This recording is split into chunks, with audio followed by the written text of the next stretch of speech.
Why pray?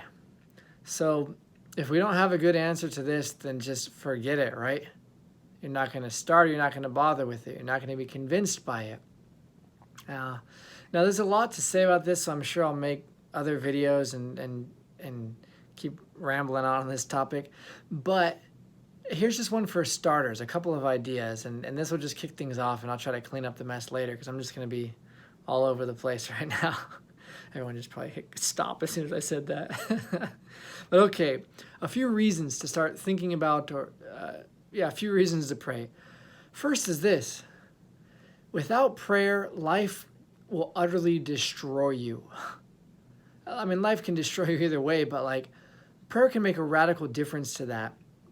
So again, not hard to find examples in our current situation of how life can get difficult unexpectedly. And this is just one example, with the virus, but there's so many of how life can just smack you in the face again and again. Just tidal waves breaking in your face. So one aspect of prayer is that as life just goes to junk, you're able to see some divine glimmering. You're able to get a divine perspective. God's able to enter in and to reorientate and reveal meaning in the midst of often seemingly meaningless situations. We go back to this again and again, the vision of the cross. The vision of faith completely transforms the way the cross would have been seen on Good Friday by those there present, by Mary kneeling beneath it, right, or standing beneath it. The divine perspective opens up such a radical shift in the way we see and the way we experience things. So prayer is where that's going to happen, or at least it opens the door to that. When you have a prayer life, you're able to reconfigure and just re-experience in a whole new way the physical challenges of life and the difficulties of life.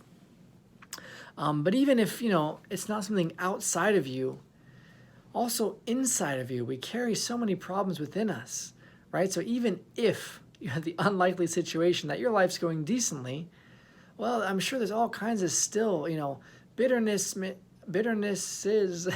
or resentments or frustrations that we carry around with us. So there's all kinds of internal garbage that if we don't get sorted out, it's just gonna, weigh heavy upon us. It's gonna poison the very air we breathe, so to speak. So I want to go into a lot of this a lot more. What are those things internally, and how do we notice them and work with them? But that's just the first thing, is just pointing out that, even if we don't pray, we're never going to get that internal stuff organized. So much more to say about that, but I'm just warming up on this topic.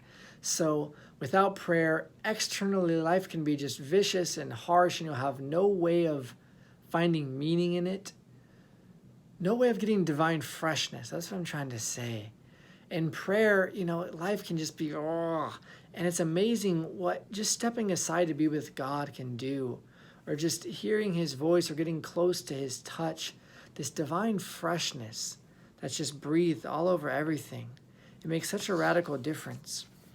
Thinking of the temptation scene, and so much to say about this, and more on that later, but the temptation scene, the devil is there just trying to rip Jesus to shreds. Think about some of these things where he says, okay, well, you're hungry, well, use your magic powers to make food, right? What he's essentially saying is, if you don't follow my command, if you don't do this thing, you're going to starve to death. What a terrifying thought or reality. Or a second temptation, if you don't obey me, you won't have success. You can get people's attention, you can be noticed, you can be successful if you listen to my voice. But if not, you're doomed to fail, and no one's going to like you, and you're just going to be this loser forever. We experience that voice in all kinds of forms. Think of something like an eating disorder or something.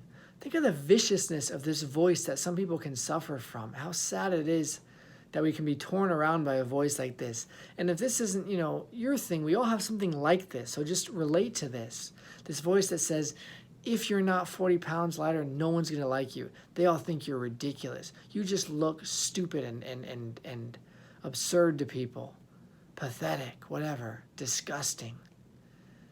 What a torture to live under that voice. What suffering to live under that voice. But Jesus doesn't live under this voice. He lives under the voice of the Father, who says, man does not live on bread alone, but every word that comes from the mouth of God. He's saying, look, you don't have to, God is sustaining you. You're not victim to simply human sustenance. There's a divine hand that's caring for you. When Jesus is tempted to go and do all these shenanigans to gain approval, the Father speaks to him the truth. You're my beloved Son. I'm close to you. You're with me. I'm guiding you. To be underneath that voice. And that shift often can't happen unless we do the spiritual work and unless we go into the interior realm to where that voice is even available to us, where the touch of the Father is available to us.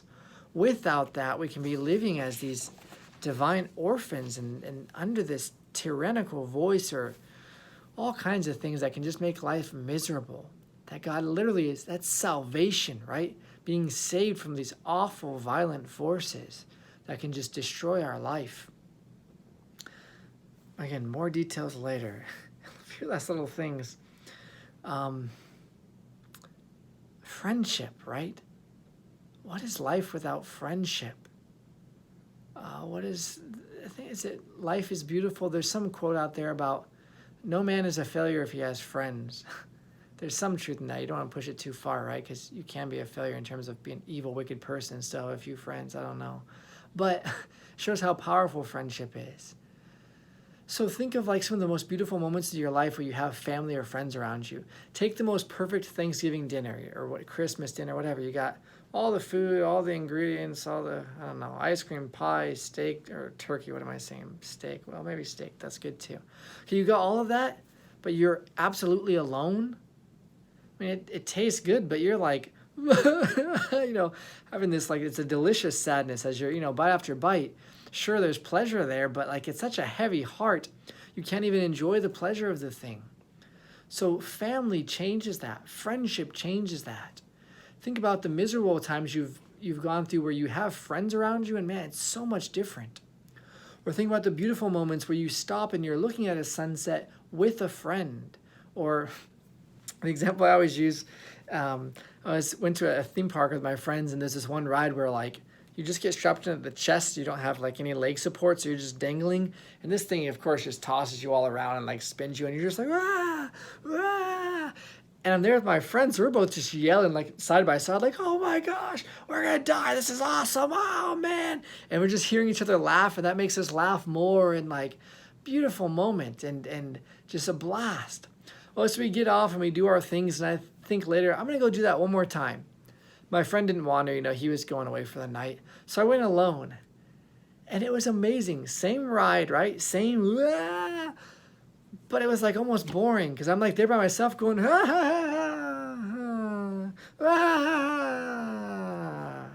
the person next to me is like, what is he doing? He's making all these noises. It was so radically different. Well, so that just shows us how much life can be changed, the flavor of life, the experience of life, how much that's changed by friendship, how much it's changed by a supporting hand of presence, how much it's changed by a word of faith or a word of encouragement. That's so needed. And without that, boy, we can miss that if we don't take the time for it in prayer, right? The Lord is there knocking, the Lord is offering, the Lord is inviting, but it can be so easily missed. And those who do pray, they know once you start experiencing the fruits, you never want to let go of it.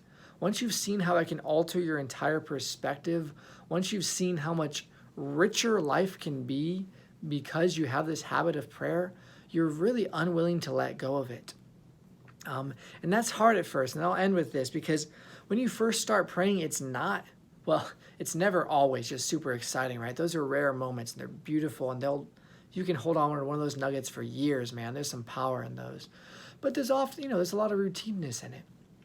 But, for instance, if you're someone just starting to play the piano and you're just there like, ding, ding, ding, ding, ding, ding, ding, ding, that's not going to be super exciting when you're thinking about later, like, man, I just can't wait to rip into Mary Had a Little Lamb again. That was just, I was alive when I was cranking out note by note, right? No, but you got to learn that stuff so that you can learn the harder songs. And little by little, when you're in this place, that's when the fun begins. So if you're just starting to pray, that's what it's going to feel like at first. Like, ah. And if you judge all of prayer by that, if you say that's all prayer is, well, I prayed a couple of times and it didn't do much for me, or yeah, then of course you're never going to get there. We have to push through some of that. And that's what hopefully with these videos will help us little by little avoid the pitfalls and find what's really good and how to really do it in a way that's life-giving. Because one of the biggest reasons we're probably not praying is because it's just not life-giving. And so there's no appetite for it, so to speak. And we can easily dismiss it, just like maybe taking a vitamin or whatever. It's like, did you take your vitamin today? No, but whatever. You brush your teeth today? I can miss a day or two. It doesn't do that much, whatever. If that's all prayer is just one more of those little things we're supposed to be doing, it's just easy to kind of let it slide by. But if our life depends on it, man, if our peace of heart and our happiness depends on it, it's going to start making a difference, and it will start getting into our appetite. We'll crave silence. We'll need a chance to just be away and to feel that presence, to be nourished by it and sustained by it. So we just get started, and we're going to try to learn more, but just start getting wetting your lips with it, right? Getting the taste for it and knowing the importance of it, seeing how disastrous and painful life can be without it, and letting God have a chance to save you and to be with you and to accompany in your life as a friend through prayer.